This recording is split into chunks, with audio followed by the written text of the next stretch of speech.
Welcome to the Sports U podcast. Welcome. We forgot to. Well, we're having like technical difficulties when it comes to our Wi-Fi over here in the studio. Shit. We just got a real low budget. That's how it be sometimes, especially when you're working like this. But gifting episode 58, Roby, brother. Good to see you today. Good to see you too, man. Every episode, like we said, is just another step in the right direction here. Of course. Welcome again to the Sports U podcast, where we read you the sports news and you listen to our stupid ass opinions. Sorry about it. You picked on us, our faces, and everything. You clicked on this head. Let's start it off with the fucking headlines now. Gifting. Oh, you like I did that? You want to start it off? Yeah, I got you. I did see it though. Okay, Trevor Lawrence. I gotta give him a nickname. I don't know what to give him though. D-Law. I'm just kidding. I don't know.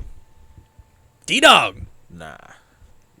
You never seen The Office? Nah. All right. I mean, anyway, I have, but I guess I didn't. He's like T-Bone. I be always watching that. Never mind. I ain't gonna say that. Anyways, Trevor Lawrence decided to be named QB1 for Jacksonville. Yeah, man. I'm gonna be honest with you. The first time I read this headline, I was like, "Who the fuck else were they gonna make a captain?"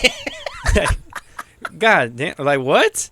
And I mean, the only other guy I can really think of is like, not Gardner Minshew, Marvin Jones III or Marvin Jones Jr. I forget what his last one is. Who the fuck is that guy? Oh, he's really well. So he played for the Lions for a lot of his, I think, majority of his time, and then he actually just got signed to the Jacksonville Jaguars. But big body receiver, can go up and get it. Definitely got some speed on him. Not really a route runner, but again, big body, go up and get it type of guy. So I can imagine him. He probably has like a captain on him too. But when it comes down to it, man, like who else were they gonna fucking pick? And he's a number 1 overall pick, so I'm not really too keen on this. How you feel about it?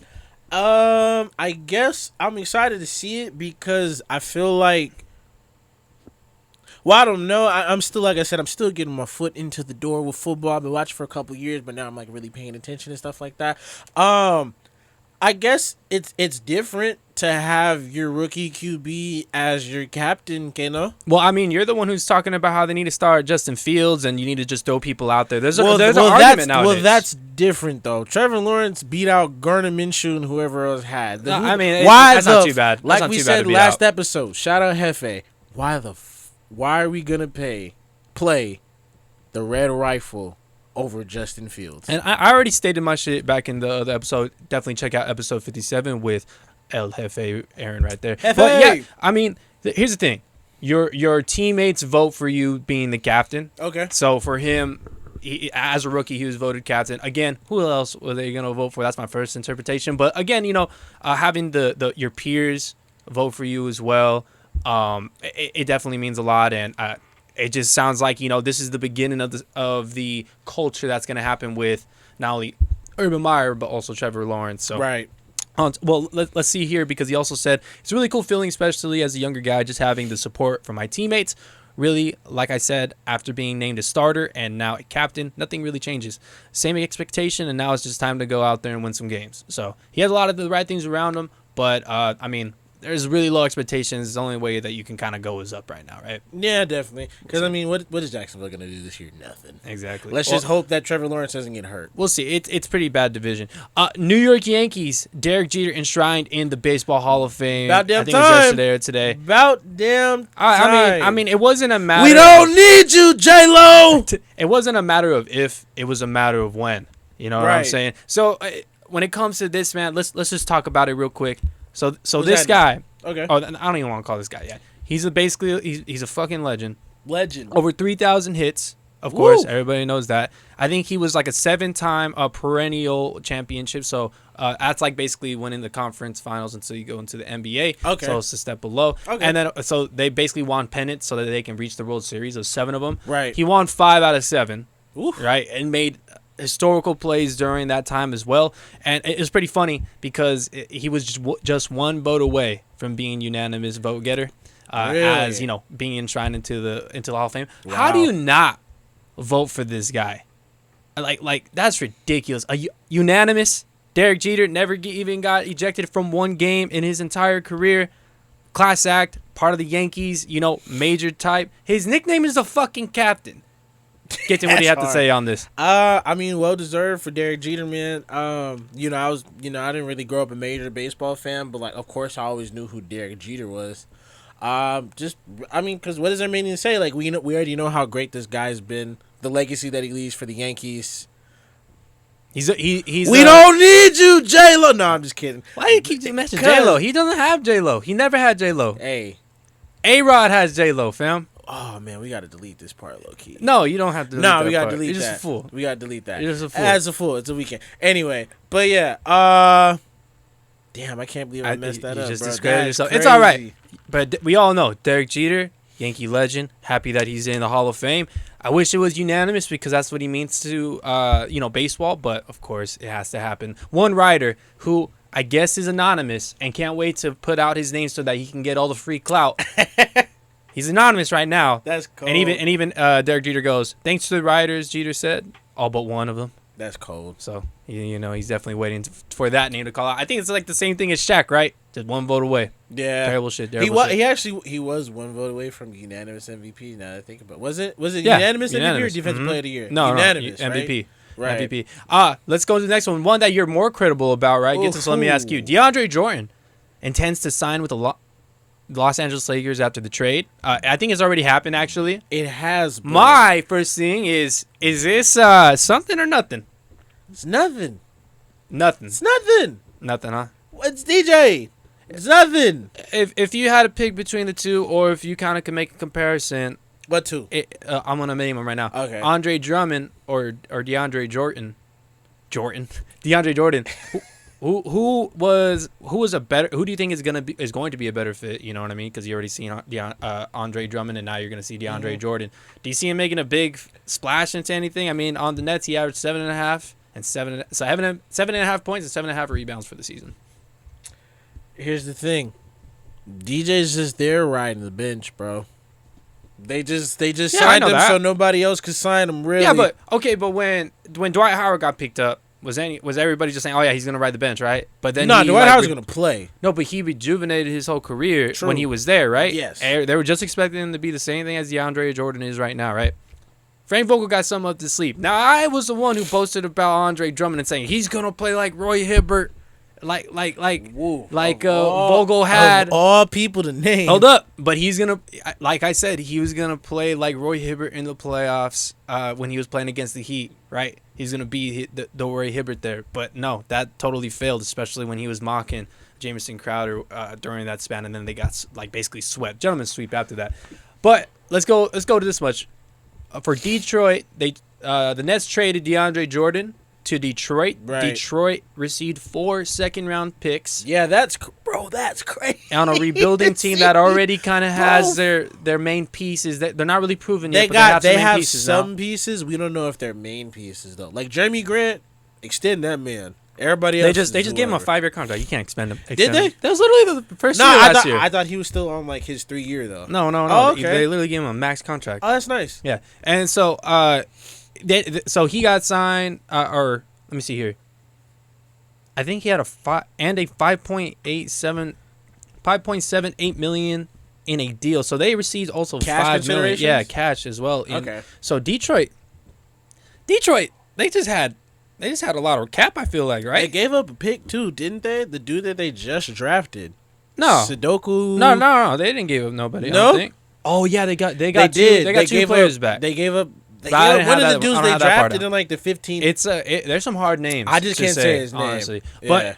But with all that being said, let's say this much. Remember, DeAndre Jordan was signed to basically a max contract where he was qualified for the Nets. Yeah. So it says that he was bought out for the remaining 2 years and $20 million off Jordan's contract. I mean, so he don't. Remaining 2 years. The last 2 years only had $20 million. He don't need the money. So no, he don't need. He definitely don't need the money. He's out there trying to get a ring, and I mean, here's the thing. My take on it is something or nothing. Honestly, it's gonna be nothing, and the only reason why is because he can be used in a certain way, and I think that he can be beneficial to the team during the regular season, right? Especially if like Anthony Davis gets hurt or something like that during the regular season. You have already your backup center, for your main center, which would be at that point Dwight Howard. But overall, I just see LeBron James kind of being like, he's not really working for us. And then when somebody goes down, then we'll use him. But as of right now, it's really short rotation. He only trusts a couple of players. maybe they're getting some intel on how to stop these guys that are on the other side. That's a good point that you bring that up. It's always a tight rotation with the Lakers. So now that like he's there, it's just like, okay, like you're not really gonna get. It's not like you're JaVale McGee. Yeah. You're not really going to get no run like that. I'm going to skip this topic real quick and go into the LaMarcus Aldridge, okay, who was cleared for heart concerns, and he's re-signing with the Brooklyn Nets. We were just speaking about them. They got 2 players back as well, like you were mentioning. Just probably some low-level players, just some fillers, maybe some potential as well. Haven't really done our research on that, so we're not going to comment. Right. But LaMarcus Aldridge, let me actually mention what he has to say. I retired in April, based on what I believed was the wisest precautionary decision for my personal health at the time. But further testing and evaluation by several top physicians has convinced the doctors, myself, and the Nets that I'm fully cleared and able to return to the rigors of the NBA. I loved my brief time with Brooklyn, and I'm excited to rejoin the team in pursuit of a championship. So he's averaged 19.4, 8 rebounds and 2 assists per game in his career. In his career, though. Woo-wee. So, I mean, this guy has a lot of intangibles. You know what I mean? He was a leader of a team at a certain point. I feel like him and Blake Griffin kind of feel the same type of role. What do you say? I mean, LaMarcus Aldridge doesn't have the same playmaking ability that Blake Griffin does, but Blake Griffin isn't in the Nets making some plays. He's not. No, he's. It's not. He's more a rim runner, not a post he's player. Because he has to be a rim runner here. He doesn't have to make plays like he had to in Detroit and LA. I'm just saying, like, you got 2 guys that are doing the same fucking thing, like same role. No, because one dunks and one's a really good mid-range player. You were just saying he doesn't dunk a long time ago. I mean, he proved me wrong. No, he proved me. Don't talk. You can't go back on shit. This is what I'm telling you. This is what I see from these 2 players. Right? They're already in a certain part of their career. You've seen how LaMarcus Aldridge was playing on the Spurs and how he was not really mobile as well. And so I don't really know what to what to expect for him to be contributing in a big factor. The same way I don't really expect DeAndre Jordan to make a big factor. You know what I mean? Maybe the rest helped him out. You know, maybe he needs a lot. He needed some more rest or something like that, or maybe he gets a new fire under your ass when you're on a new team, the same way Blake Griffin kind of did. True. But I just, you watch this team. They already got 3 people that are ball dominant. It's gonna be hard to get these other people involved the way that I feel like they want to be involved in. Right. So even though LaMarcus Aldridge is nice and he has a lot of intangibles, I feel like he can bring a lot to the locker room, but maybe not on the floor. Yeah, I took the words right out of my mouth, brother. He is he. Great locker room guy. I don't know if he really got it on the court like that. I mean, of course he does, but it's just like, is LaMarcus Aldridge the 4th option to you? No. Agreed. No, okay. I feel like Jeff Green deserved that. Damn, Jeff Green. He's not. He was showing out for that team. He's been there like the best small ball center. You could have said Bruce Bowman, Nick Claxton, Joe Harris. No, you could have said not even Joe Harris. I like. Okay, so I get you on the Joe Harris part, like scoring option. Like you can make a big argument on the fourth option type right. Stuff. But I feel like Jeff Green is in Denver. Jeff Green showed up further. For me, Jeff Green showed up in the playoffs. Yes, he did. You know what I mean? Yes, and then at the same time. He played like both ends of the court pretty well. So I know what you mean by fourth option. So maybe like you got me on that one when it comes to Joe Harris. But I do like, Jeff Green as that option over these other 2 players. Right. Okay, how about this other one here? Let's go back to football. Another headline. Jameis Winston feeling blessed to be starting for the Saints. Vows to represent people of recovering New Orleans as well, right? New Orleans. Also, the Saints have made a trade for Bradley Roby, a really good man coverage type guy who'll follow your slot receiver around. Right. And could be very, very quick, got some hands on him. Gifton, I feel like you're a big Jameis Winston fan, no? Unless you just like talking shit about him. That, and then he's funny. He's a funny dude. He's a funny dude. But I'm actually excited to see.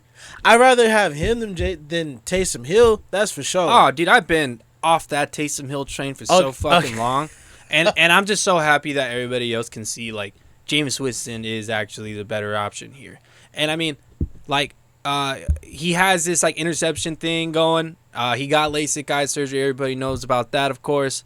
So that was for real? Yeah, that's real. Oh, wow. Yeah, that's real. Okay. For him, I mean, this is his last chance, right? Yeah, it's definitely. either you make or break, or you're out of the league. You know, you got a genius in Sean Payton. You got tools around you. I mean, he's missing. Michael Thomas. Michael Thomas, thank you. I kept wanting to say Marquise Colston, which is a previous one. But Right. anyway, they're missing Michael Thomas, of course. But I mean, you still have, the system. You still have Alvin Kamara. You still have Antonio Callaway. I think not Antonio, something Callaway. But that new receiver Callaway is looking pretty nice as well. Mm-hmm. So I mean, he has enough. I feel like around him, he has a really, really nice defense as well. That's what I was just about to say, I mean, bro. He has a really good defense going into this season. Yeah, just don't turn over the ball, right? Exactly. Like you kind of seen it with Taysom Hill. All you got to do, honestly, They're able to win some games. All you have to do as a Saints player is just, if you can't make a play in the pocket, get out of the pocket, and if you can't make a play out of the pocket, just give it to Alvin Kamara at this point, because it's like 1, 2, 3. With the Saints, it's like you're either gonna throw it, you're either gonna give it to Alvin Kamara, or you're just gonna run out of bounds and try and get it back on the next play. You know what I'm saying? I definitely think that. Jameis Winston's not running it out of bounds. No, he's not running shit. Right, which is what Taysom Hill would have done. Yeah, that guy. But I'm happy that Jameis Winston is finally getting his opportunity, his chance to sign, able to pop his wings a little bit. You know what I'm saying? But I'm just really excited. I'm excited for Jameis Winston, and I hope he can earn himself an extension this year. Yeah, I feel like that too. Honestly, he had a lot of downturns, but it's not even worth mentioning those parts. It's just about.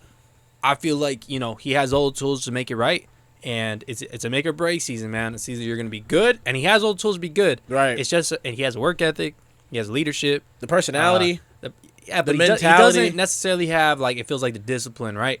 Like interceptions, all of his off the field type shit. Real quick though, go ahead. The last time the Saints had a hurricane like this, where they were recovering from, they won the Super Bowl. It was Hurricane Katrina. 2010? I think it's 2005. Hurricane Katrina? Well, no, didn't they win in 2005 or 2008? Didn't they win in 2010 though? I don't know. I don't think so. Maybe it was 2000. Check Hurricane Katrina? Check that. No. Just check when the last time they won the Super Bowl. Wasn't it 2010? Saints Super Bowl. Who won that? I swear it was the Saints. I don't really know. It's 2010. Yeah, you're right. Yeah. 2010. So Katrina was in 2005, and the last time the Saints won was in 2010. That was the God Squad. Was it another? No, because was it in 2008? Maybe Hurricane Katrina did happen in 2010 then. Or it usually starts with the next year, right? Yeah, kind of. The season starts in 2009, and they're still recovering from Hurricane Katrina. Okay, maybe that's how it happened. Okay, but basically, Hurricane Ida has hit New Orleans pretty hard, right? Last time it hit New Orleans, they won a Super Bowl. Jameis Winston's there. They're pulling together. They're gonna use that as some fuel. That would be so surreal. After like a couple of weeks, Will Smith, man, that's a real Saints legend. If y'all know, if Michael Thomas came back and teamed up with Alvin Kamara and they're just like rocking, bro, win the Super Bowl, that would be a so surreal moment for Jameis. That'd be crazy. I'd love to see it. But Tom Brady is coming for his 8th ring this year. We'll see. But we were speaking about Sean Payton. How good of a head coach he is. Yes, sir. What type of influence that he has on his players. Yup. Bounty Gate. But no, not. Hey, no, that bounty shit was wild, crazy. Bro. That whole bounty shit was wild. Crazy as hell. But Dan Campbell, the new head coach of the Lions, right? The Detroit Lions. He's going to be having Jared Goff as QB. What were you saying? I was reading this, man. This guy's wild. He's wild. He's the same dude. And then you told me this is the same dude who was drinking all that coffee too, walking around with dick breath. I think he had like two giant Trang tea sizes of cold brew, bro. And you know how cold brew gets you. He'll have like 2 of those in the morning just to start the fucking day, right? Ugh. So you're talking about a guy who has a lot of energy, right? So we're reading this story, both me and you, right? This guy, of course, is the new head coach of the Lions, as we just mentioned beforehand. He's got a crazy ass history, right? We just mentioned the coffee there, but he also has tons of college friends when he was growing up, going through the ranks. They're trying to become eventually an assistant head coach. So he played. Let's see here. It looks like he had he had a playing career that featured multiple 7-figure contracts. He was a team's first tight end here. When it comes to Campbell and Sean Payton's connection, he used to play for Sean Payton as a tight end. They won a championship together, and then of course he went to he went to go and help them out as a assistant head coach. And this is the reason why. Because Sean Payton seen not only that people gravitate toward this man, Right. but not only was he like the life of the party, people gave him the respect, but he's also fucking like, like He knows his at shit. 100 all the time. You know what I Yeah. mean? And of course, with the people that he's went through, he's had some shit he's had some shit like he's had some really good experience basically. He's had a lot of good mentors around him. Mm-hmm. And they're shaping him to what he is. So, for example, right? Let's show just an example of what type of person this guy is. Show me. He used to live on campus, right? Okay. In a camper, Yeah, that was nuts. right? Yeah, And- reading that part of the story was nuts. And it's in the parking lot of, I think it is a Texas A&M parking lot. And he goes, dude, you're seriously living in a camper. Like I'm fucking like college. But like, then again, grounds, that's very smart. Right. Gotta give him that. That's smart as hell. 'Cause That's if you- smart. If you don't know, as a student athlete, you're hardly ever in your fucking room. Right. It's you wake up at 6 a.m. and then literally you come back at like 9 o'clock, 11 Yep. o'clock at night Mhm. after all your studies, after all your workouts, after all your walkthroughs. Then and you gotta practice watch and shit. film for 2 hours. All that extra shit. And he tells his friend, hey, man, listen, I'm only in my camper 5 hours a day. 5 hours a day, he said, because that's how much he sleeps. Right. So basically, this guy was living in a crazy, fucking bro. As camper. a college right? player. Oh, dude. As So- a college player, though, you're only getting 5 hours of sleep. That's crazy. You know how when you meet somebody and they live in small towns, they're kind of already weird to you? Yeah. You know what I mean? Especially if you're not. Well, it's different. You're in a big town. You're in a big like area. Small town people, dude. I know people that like I went to school and their class was like 40 people. Ours was like 950. At So- ASU? No, at Carter. Oh, yeah. It was big. We had over fuck, it's 1,000. Carter, bro. So that's what I'm saying. So, but other people, they literally have 40 people in their class. Right. And that's all they know their entire life because they're in a small fucking town. Right. So apparently this guy, Dan Campbell, was in a smaller town than small town people. So he's in a smaller town. So he's like, he's a farm boy, really big. So there's another story. He shows up to his recruiting, his recruiting interview, or they're bringing him on. They're like, hey, this is our facility. Would he this is our have thing. some jean shorts and a tank top? That boy, if that boy didn't have a partier on his face, I don't know what else would. I'm sure man. this man's had a mullet as well. You looking at him with his goatee, the way that he's dressing right Walking now. in with some chewing tobacco and some cowboy boots. They're saying that he didn't even weigh more than 220. That's I was like, nuts. first of all, that sounds like a lot. And then I thought about like football player, maybe back in those days. It's like that's not that much. What position was he? He's tight end. That's actually very low for a tight end. I mean, today's Today's- crazy. But yeah. like, yeah, he eventually added 30 more pounds, right? Oh my god! But they're saying this guy is a freak fucking athlete. Right. So he's a 220 body, right? Okay. But with 30 more pounds added onto him. Okay. And apparently he just got quicker. He just got faster. And of course he just got smarter because as a tight end, you have to worry about the offensive line. You have to worry about the wide receivers' routes. And of course protecting your quarterback. Sometimes you even got chip block and then go run your route. So he has to learn a lot of things. He's protecting a lot of people. He has to wear multiple hats. You know what I'm saying? Correct. So seems like a pretty good, pick for a head coach. Gifton, how do you feel about somebody like that? I mean, With all those things, you want I'm that a- person running your franchise? I'm gonna be honest. I like that bro's on 100. I don't like that bro drinks coffee like That's that. it. But I mean, He talking to everybody all close and how you doing, Roby? But yeah, it's Detroit, bro. What do y'all expect? Detroit's not doing shit. Detroit isn't doing shit this year. They're not gonna do anything. Well, let me say this much: if there's a guy that it sounds like right, because He crazy stories. sounds and looks great on paper, but I we'll hate- see when he gets I to hate the the field. coaches with crazy ass stories though. Remember when McCarthy was in his fucking basement being analytical, watching Yeah. every single play he said, and then he said everything was untrue? Mhm. How about Adam Gase and he would go to his coaches' houses at like 3, 4 in the morning and be like, "Hey, we need to talk about this play," and he's all fucking wired, probably Off out that some coat. off that coat. Off that Off coat. the yay. The But- yay.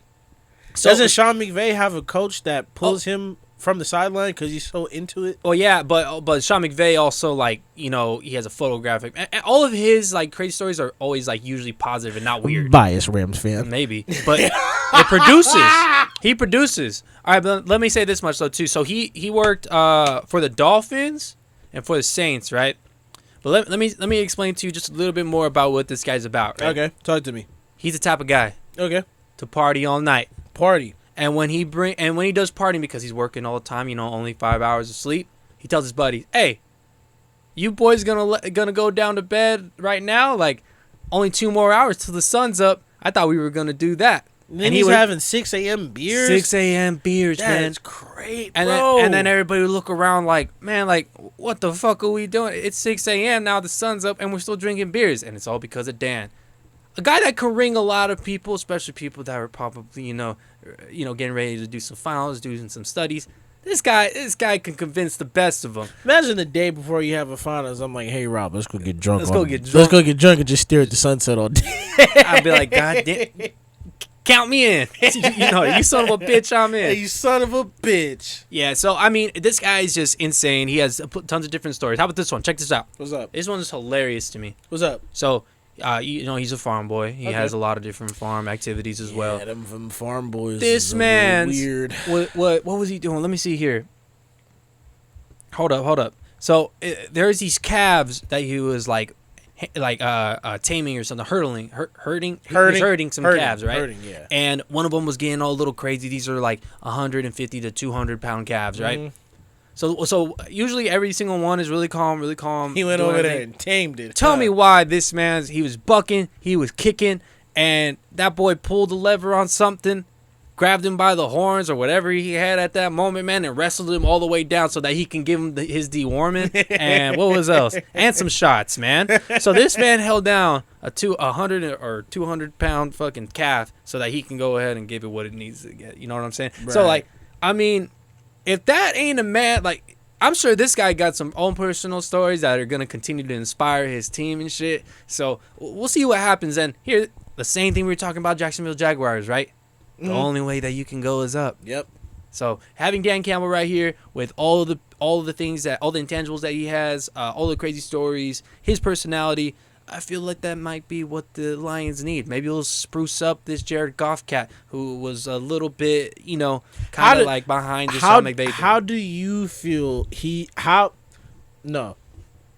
is he gonna have an impact on Jared Goff's mentality and approach to the game? Yes or no? No, I don't think that. Well, I said that hopefully he can rub off. Okay. Because one thing that we kind of felt about Jared is that he's not really aggressive. And then when he took those aggressive like type of plays, right, it always ended up in a turnover. Or he was fumbling the ball. Mm-hmm. So, excuse me. When you think about it, what he needs to do is build a culture, build a winning attitude. But think about it this way: Vegas has their over/under at 5 games. So it's a 17-game season, and they're betting that it's only going to be 5. Most likely because the Lions always get that game. I'd rather watch the football team play on Thanksgiving than Detroit. You're telling me, man. I think they also get one too. You never know. Actually, they do. They always play the Cowboys. They always play the Cowboys on. I thought they played the Dolphins. No, they always play the Cowboys. Cowboys versus Indians, but not Indians anymore. But let's get on to the next one here. Jimmy Garoppolo on the 49ers being QB1. Now it's official, I guess. That's what Jimmy Garoppolo has said. That's very sarcastic, and that's kind of not a good sign, in my opinion. Oh, I feel like the media was hounding the 49ers. No. All right, what's your take then? That boy Trey Lance, that boy the truth, but they just don't know how to move off Jimmy G. No, I don't. I mean, this guy's hurt, right? Trey Lance. Is he? He has a fucked up finger right now. I mean, it's not terrible, but he has a fucked up finger. Let me tell you this much. I'm so surprised that their excuse for Jimmy Garoppolo is he's injured. He's never available. The best ability is availability. And they want to start saying that shit again? They've been saying that shit. And then talking about Trey Lance. You literally drafted an injured quarterback. You literally got a guy who's threw like 420 passes or so in the last 2 years. You're talking about a guy who, again, is already injured, right? Yep. He's injured literally right now. Mm-hmm. And you replaced an injury-prone guy with what seems like already injury-prone guy. So I'm just like, what the fuck? And then it's their third pick, so you know that Jimmy's going to get replaced. Like, Jimmy sees the writing on the wall. So all he can really do is ball out, right? They have him ransom. Mm-hmm. It's either ball out or you're going to get replaced, and then you're not going to get another good contract in the NFL unless somebody's pretty fucking desperate for a QB, right? Yep. So let's take it this much, though. Like we were saying, Kyle Shanahan was purposely being coy about it, being like, hey, it's a competition. We're having 2 people, they're going to compete for the position, and we're going to see who's going to be the best here. But, I mean, even according to beat writers here, Garoppolo's starting job is safe, especially now that this guy's injured. And, I mean, you're playing with house money here. And once Jimmy kind of falls down or he gets injured, money to play with. He's going to get injured, right? It's happened beforehand. That's what you're expecting. Yeah. And then that's when Trey Lance kind of comes in and says, here we go. This guy was winning. Kyle Shanahan, the head coach of the 49ers, was winning fucking games with, I think his name was either Chris Mullins or Cedric Mullins or Ned Mullins or something like that.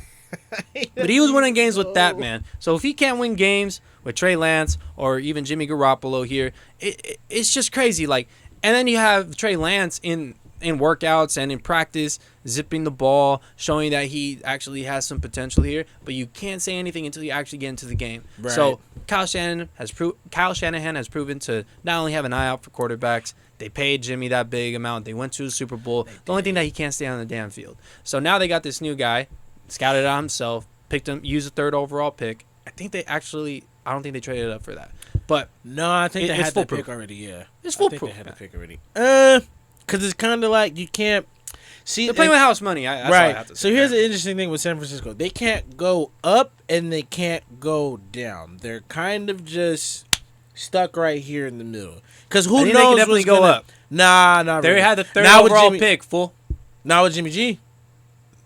They're going to stay down. The guy who led them to the Super Bowl. If he's healthy, they're going to continue to lose. They're going to I don't see nothing big happening for the 49ers this year. So you think the Cardinals are going to overcome them? You think the Cardinals are going to overpower everybody in the division, yes. We coming for you. We coming for the Seahawks. We coming for everybody. Yep, I'm a Cardinals fan this year. This year? This year. We coming for everybody this year. All right. Well, I mean, I think that's a bold prediction. I think that you should stick to that. I sure am. Cardinals all day, right, for the whole season. I feel like that was the underdog. They're taking that division. They're taking put some money on that. They're probably the biggest underdogs. We got money on a lot of shit, though. Well, we're going to put money on this next one, though, right? Underdogs. Oh, shit. For the upset. Uh-oh. The first week of the NFL regular season Kickoff. starts. Hold on. Well, actually, tomorrow. And it's going to be the Buccaneers against the Cowboys. We got the GOAT, Tom Brady, versus whatever's left of Dak Prescott. We also have the Browns and the Chiefs, as well as the Jets and the Panthers. They're going to be playing again. The Panthers? Panthers, I'm sorry. I got a little lisp sometimes. But these teams, the reason why we picked these teams, 2 are playing on Sunday. One's going to play tomorrow here, right? Because today's Wednesday. Yeah, tomorrow's Thursday. Also, only one game tomorrow? The Cowboys Bucks. I did 3. It's tomorrow. I got more. You probably would have made more money watching. What are you talking about? No, I'm just saying I would have had probably all 3 games Thursday, as opposed to 1 now and 2 on Sunday. No, bro. No, that's not how it works. I mean, we did have more games on Sunday, but wouldn't that have been a dope kickoff to watch those 3 games back to back to back? That'd have been hard. These 3 games. Who wants to watch the fucking Jets versus Panthers? Who doesn't want to watch? The top 2 games are cool. Who doesn't want to watch Christian McCaffrey?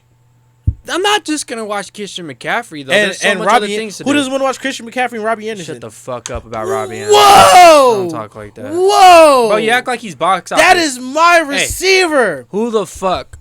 That is my receiver. Listen. Who the fuck wears a Robbie Anderson jersey? I would. Oh yeah, I'd grow wicks like him too if I could. All right, but let's talk about these ones here, right? The reason why we picked these is because they are the biggest underdogs according to we came from The Athletic with this. They're a little probability meter. So we have the first matchup here, Cowboys Buccaneers. 28% chance that the Cowboys win. The Browns have a 30% chance of beating the Chiefs. And then you have the Jets with a 32% chance of beating the Panthers. So you have the Jets, the Browns, the Cowboys being underdogs in their competitive matchups this week. Gifton, who do you got out of these big 3 underdogs and why? You already know I'm going with Tom because I'm sticking with it again this year. Are you dumb? No, I'm not. Yes, you are dumb because I just said pick the underdog. And fuck the underdog, not the goddamn Cowboys. You already know how I feel about the Cowboys. Okay, so you picked the Bucks. Yup. Now pick your underdog though. My underdog? Yeah, it's easy to pick it's easy to pick Tom Brady. You don't go against Tom. Time out. I know it's an underdog segment, damn it. No. But you don't go against Tom Brady. Okay, so then just say I'm not going against Tom Brady. But you were like, I'm picking the Bucks. You already know. You know this though. No, I'm saying pick an underdog. Don't pick the best team. Oh, okay, the best underdog out of these 3. Out of these 3. Oh, okay, the best underdog. Look, Cleveland. Listen, no. So you think that the Cleveland Browns have a better chance of beating the Chiefs than the Jets have beating the Panthers or the Cowboys have beating the Bucks? Yeah, Cleveland. Cleveland. Yep. Why? Star power, defense. It's kind of like everything's kind of even on the Browns. Everything's kind of even on the Chiefs, except the Chiefs have a better coaching staff than the Browns. But I mean, star power and play wise, it's even. I think that the coaching, you're right. Andy Reid has an Stefanski. advantage over Stefanski. But I'm saying though, like, you're talking about the coach of the year, right? You're talking about another year with the same team. Yep. You're talking about, of course, a lot of star power, like you were mentioning. So I can see where that can happen, right? Mm-hmm. They're the second best team to to win as an underdog, right? The Jets are the first best team to make an underdog comeback at 32%. Browns at 30%, and of course the Cowboys at 28%.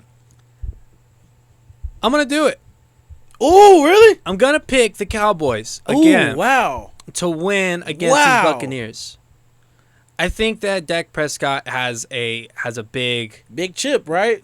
Not a big chip. Yeah, I guess you call it chip. It's kind of a prove. It's kind of a prove year. It's not. For I don't Dak, think it's though. even a prove it year either. Well, He's you injured. have to prove that you're the healthy. The second year is a prove it year. This year is a pass. Basically, right? It's a little bit difficult. Now it's a pass. No, it's a little bit difficult because, well, first of all, it is a pass because this is his first year out of a whole bunch, like a 5-year deal, right? Okay. So chill on that. That took forever for him to get. It's there. But it took forever for him to get. What does that mean, though? That he was contemplating about giving it to somebody else, but it's like, what? Fuck it. Hey, Dak, we got you. No, they didn't. That's why they tried to give him the same contract earlier, but he thought he was worth more, and then he ended up winning, right? Because he wanted to stay there. Cool, great, but it took forever to get there. It doesn't even matter. That's not even the point. Okay, it never matters. Anyway. No, I'm saying it doesn't matter. No. You're right. Go ahead. Well, it Go doesn't ahead. matter because I'm not talking you're right. about Yeah, you're right. Nothing ever matters. Go ahead. What are you talking about? Nothing ever matters. Nothing ever matters. Go ahead.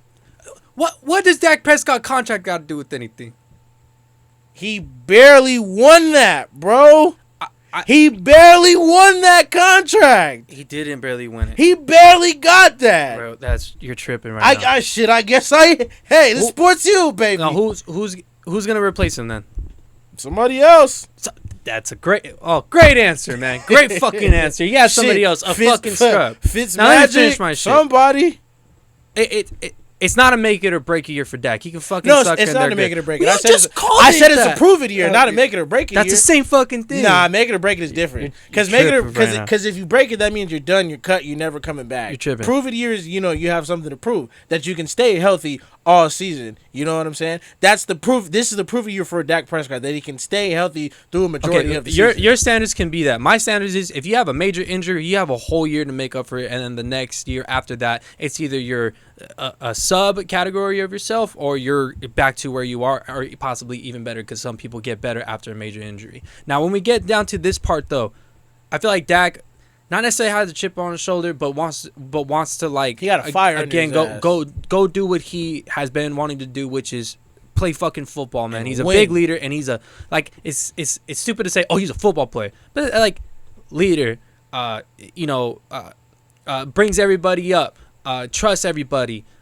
You could be down and you feel good because Dak Prescott is your quarterback. He's a very accountable person. I think I like that about him the most. Yeah, he holds everybody to the same accountability as himself. I think he'll feed Zeke a lot. I hope so. I think that even though they lost a couple of linemen, that another couple of linemen will come in and fill in there. Now, the Buccaneers do have a crazy line. They do have they're literally the Super Bowl champions. Brought the whole squad back. But I feel like, there's a lot that goes into this.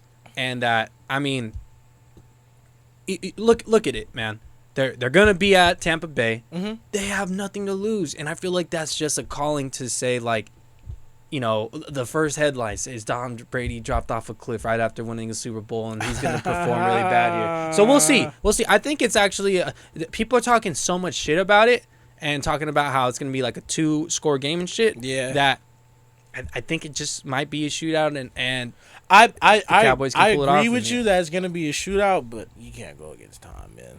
Well, my second guess was probably going to be the Jets because I think the Chiefs are going to come out rolling. They're pretty pissed about that, about losing that shit. Yep. So for me, you picked the Browns to win, so why are you agreeing with me? I mean, I agree with you, but Browns still going to get it. You're a fool. And then of course you have the Jets and the Panthers, man. I want to bet on the Jets, but you never bet on the New York team. I don't give a fuck about the Jets, bro, honestly. Never bet on that. How long are we into this one? We are 39 minutes in. Awesome. So let's finish this last one. Yeah, we lucky ran through this one. I like it. Let's get it. Let's ask that last one, brother. All right. Hold on. Let me get to the last. Oh, fuck. It's all right. I got it. So we don't really cover a lot of baseball, but I definitely wanted to bring this part up. I thought it was really interesting. You really like this guy, Austin Riley, out of Atlanta. On the Braves there, yep. Talk to me. Well, I think it was right like a week or two before the trade deadline where Acuna got hurt. Never mind, I ain't gonna say that. Ronald Acuna got hurt. You still had Freddie Freeman, former NL MVP. Mm-hmm. You still have a pitching staff, of course, as well as a relief staff that's good enough. You know what I mean? That can make a run because you have such a really stagnant offense. And then they lost, of course. And then they lost a couple of pieces. They also grabbed Jock Peterson as well at the trade deadline. But one of the biggest things that actually came out of the Braves, especially for this year, and what's going to continue to hopefully go for him, is Austin Riley, of course. Yeah. He's been the MVP for the Braves this year. Mm-hmm. Going into this year, he's played for 2 years, right? It's only his second year in? This is his third year. Oh, my God. For his first 2 seasons, he batted .232, on-base percentage of .288. Mm-hmm. So he's striking out a lot. He's not really good at on-base. With the slugging percentage of .448, which isn't good. It's usually like, anything over like .575 is really good when it comes to that part, right? Okay. So already he's not really hitting well. He's okay when it comes to the leather, but usually when you're an infielder, you have really good hands. You know what I mean? Right. And actually, he's been making a lot more game-saving plays this year, flashing the glove a lot more. So he's already upgrading that part, right? Okay. But the main part about him, of course, is changing those stats right there. Mm-hmm. So now, Austin Riley has been doing a lot of different things when it comes to his approach at the plate. Okay. So let's say this much: it was high and away fastballs or sliders, and that could be anybody's kryptonite, right? Especially a slider, bro. Oh, dude, it looks like a strike, and then it just drops out. Yeah. And then, of course, you're trying to sit a fastball. Fastball's probably the easiest thing to hit, but when it's up this high, you got to get that bat up that high, too, so it takes away from, your swing velocity, momentum even. So, overall, he started to have this tunnel vision, right? Right. And focused on, hey, these guys are going to be doing this to me. Let me actually avoid those pitches instead. Because it's this crazy ass statistics wise, how baseball's getting very analytical. So let's picture the plate, right? Okay. I mean the regular old batting zone, right? Got it. So there is a square, and they call it the 11 and 12 square, which is the up and in, and the up fastball, right? So straight ahead but up, or up and in, so it's closer to you. So you have to really, really turn your body and really start your swing early. Mm-hmm. So he eliminated that. I'm not going to swing at those pitches. And then for a slider down away or any breaking ball down away, I'm just going to eliminate that. That's not in my swing house anymore, right? And then, of course, he has a different, when it comes to that part, that's his first part of his approach, but then his other parts of the approach about getting deeper into counts, he's striking out less. They actually have him at, what's one thing you like about his game since you've been paying attention to him? Well, so this is what I always stress about the Dodgers, right? Okay. And I'm a homegrown fan. You already know how that is. Of course. Is that they change their batting, their at-bats, when it comes to the postseason. Right. We'll watch as many pitches as we can from the starting pitcher side. We can get him the fuck out of there and really try to hit off their bullpen. See multiple pitchers, try to just get one that's going to be off their game that day, right? Okay. This guy is having that same type of ability of watching pitches go by now, right? Okay. He's looking for his pitch. He's looking for one thing, and then once they get deep into the count, such as he has to start defending because he has 2 strikes on him, that's when he starts to choke up on the bat or having a different approach as to now it's time to protect the plate. So when you have an approach, and he said it himself, beforehand, he was just going up there looking for a ball. So he was looking for a fastball. I was reading that. Right. So if he's looking for his fastball and they're giving it to him in the spots where you're most likely having a swing and miss or swinging up or not getting any type of hit, you're going to have not so good luck during that time. You're going to miss. Exactly. The batting percentage is going to be ass. It's going to be terrible. And so when people are saying, how are we going to get Riley out, sliders away, fastballs in, and elevate, everybody knows it. It's no real secret. So he had to go against that.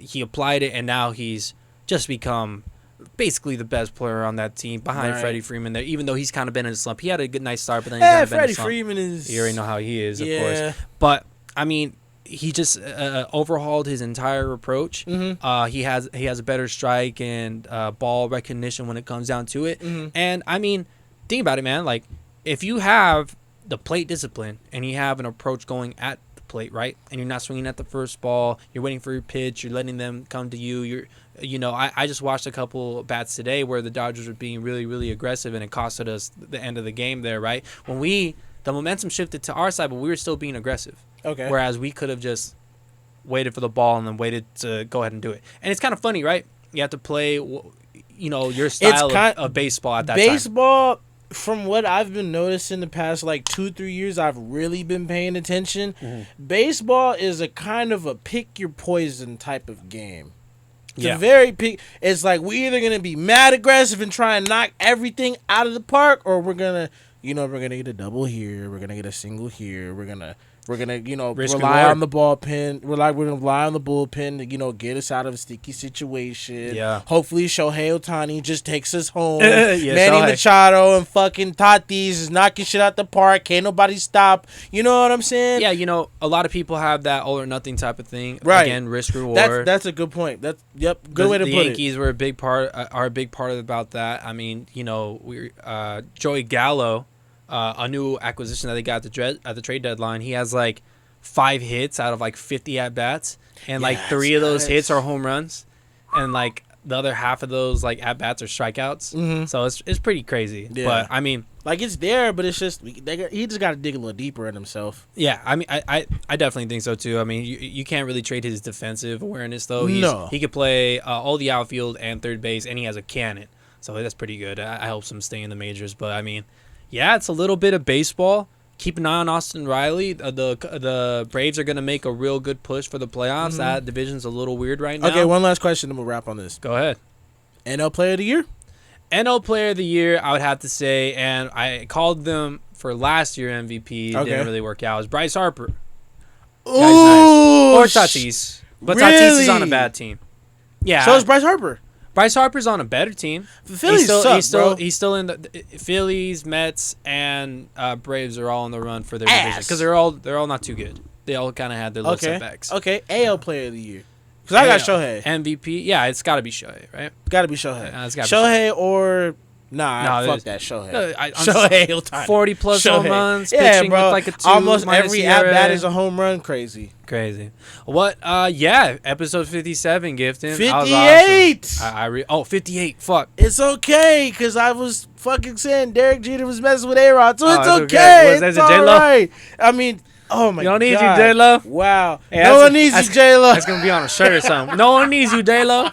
No one needs you, J-Lo. But as always, y'all already know what it is. If you like this episode, go ahead and smash that like button. Shatter those comments. Follow this guy. Follow me. Y'all don't want to see us on NBA 2K22 when it comes out, because we coming. We coming. Do a view. Hold on. Do a view. We coming for everybody. We coming. Friday. Coming. 2K day. We coming for everybody. 2K day. Y'all don't want to fuck with us. But episode 58 is in the wraps. Thank you for joining us for the Sports U podcast, where you listen to our stupid ass opinions. Gifton, take us out, buddy. And remember, support you.